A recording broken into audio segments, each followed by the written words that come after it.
Honorable members, on this,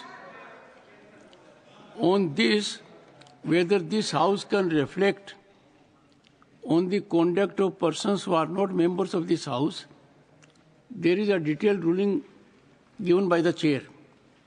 I will examine it in that perspective.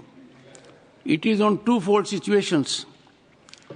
If there is anything which is inculpating the person or incriminating the person, then the mechanism is different. If it is assertion of a fact situation, then it is different. The matter will be examined. Shri Praful Patel. सभापति महोदय, आज हम यहाँ पर त्रिभुवन सहकारी university bill 2025 इसको पारित करने के लिए चर्चा कर रहे हैं और मैं इस बिल का पूरे तरह से समर्थन करते हुए एक जानकारी आपके माध्यम से सदन को देना चाहता हूं और बड़े गर्व के साथ देना चाहता हूं कि त्रिभुवन दास पटेल जो इस Kheda district milk producers cooperative के संस्थापक रहे, हमारे पूर्वज भी वहीं से आते हैं जहां से त्रिभुवन दास जी ने शुरुआत की। हमारे पूर्वज वहीं से आते हैं सर। और जो आनंद शहर है वहां से मेरी पत्नी भी वहीं से आती है। तो ये कहकर आपने बहुत आनंदित किया है। आनंदित किया क्योंकि उनके द्वारा आयोजित एक कार्यक्रम में मैं गया था तो उनका towering figure and you were only assisting. बिल्कुल बिल्कुल सर, आपके इलाके में गया था, अच्छा कार्यक्रम था। बड़ी गंभीर चर्चा हो रही थी, कोई नाराज हो रहे थे, तो मैंने बोला जरा मूड बदलने का काम किया जाए, हमारे मित्र जयराम भी थोड़ा मुस्कुरा दे। तो मेरा आपसे अनुरोध है कि आप अक्सर हाउस में रहा करें। तो हाउस हमेशा प्रफुल्लित रहेगा।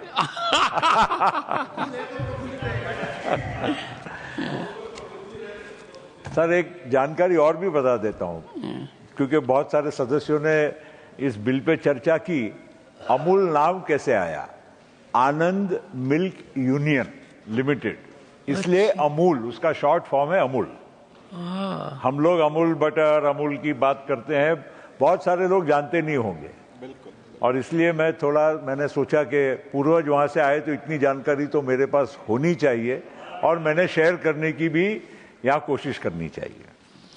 सर ये जो बिल है, इंडियन जो इंस्टीट्यूट ऑफ रूरल मैनेजमेंट आनंद की बात हो रही है, नो डाउट बहुत एक अच्छी संस्था है, लेकिन उस संस्था का एक स्वरूप आज के आधुनिक युग में कोऑपरेटिव सहकारिता का जो एक महत्व है उसको और बढ़ाने के लिए, और प्रधानमंत्री जी का जो लक्ष्य है सहकारिता से समृद्धि, ये बहुत ही एक नेक लक्ष्य है और इसको आगे और भी हमको सशक्त बनाने की जरूरत है। और इस बिल उसी दिशा में एक महत्वपूर्ण कदम है। और ये जो हमारा कोऑपरेटिव क्षेत्र है, नो डाउट हम अमूल की बात करते हैं, वहां से जो लाखों परिवारों के जीवन में एक उन्नति और परिवर्तन आया, और खास करके महिलाओं के माध्यम से, क्योंकि जो दूध का उत्पादन करने वाले हैं वो 99% महिलाएं ही उसमें इस धंधे से जुड़ी रही, और उन्होंने अपने परिवार को एक अधिक आय का एक साधन इस कोऑपरेटिव मूवमेंट के माध्यम से उन्होंने प्रदान किया। और त्रिभुवन दास जी पटेल की जो बात यहाँ हुई, नो डाउट वर्गीज कुरियन साहब का भी कोई योगदान की किसी ने कोई कम नहीं समझना चाहिए। लेकिन कोई अगर व्यक्ति, महान व्यक्ति, और वो भी स्वतंत्रता सेनानी, उसके बाद जिन्होंने सरदार वल्लभ भाई पटेल के आदेश पर यहाँ पर गुजरात में इतनी बड़ी कोऑपरेटिव मूवमेंट की शुरुआत की, अगर उनका नाम अगर इस यूनिवर्सिटी को दिया जाता है तो उसका सहर्ष सबने स्वागत करना चाहिए। और मैं ये बहुत गर्व के साथ कहना चाहता हूं कि ये जो एक कदम है लोगों को प्रेरित करेगा और लोगों को अच्छे काम करने के लिए प्रेरित करेगा। डॉक्टर वर्गीस कुरियन की बात जहां तक कुछ हमारे साथी कर रहे थे, नो डाउट उनके बारे में किसी के मन में भी कोई कति भर भी कोई प्रश्न चिन्ह होना नहीं चाहिए। उन्होंने बहुत इस देश के किसानों को और खास करके दूध उत्पादन के लिए बहुत बड़ा एक योगदान दिया। वो भी कहीं किसी को नजरअंदाज करने की जरूरत नहीं। मुझे लगता है कि हमारे राष्ट्र ने उनको कई बार सम्मानित किया है और अवश्य ऐसा कहीं ना कहीं मौका आएगा कि उनका और भी सम्मान किसी न किसी माध्यम से जरूर होगा। आज कोऑपरेटिव क्षेत्र में क्योंकि महाराष्ट्र से जुड़ा हुआ हूं, गुजरात में हमारे पूर्वज थे, मगर महाराष्ट्र और गुजरात खास करके ये दोनों जो राज्य हैं ये बहुत ही कोऑपरेटिव। आपका कार्य क्षेत्र महाराष्ट्र से काफी और प्रांतों में भी है। जी सर। तो महाराष्ट्र तक सीमित क्यों हो रहे हैं? नहीं सर, मैंने कोऑपरेटिव क्षेत्र के मामले में मैंने कहा कि महाराष्ट्र और गुजरात इसमें, और हमारे भाई दिग्विजय जी ने भी वही बात पहले अपने भाषण में दोहराई थी कि महाराष्ट्र और गुजरात ने इस क्षेत्र में काफी मतलब पहल की थी और अब पूरे देश में निश्चित मध्य प्रदेश हो, छत्तीसगढ़ हो, चाहे अन्य राज्य हो, आपका प्रांत राजस्थान हो, सभी जगह पर आज कोऑपरेटिव का एक बहुत बड़ा जाल फैला हुआ है।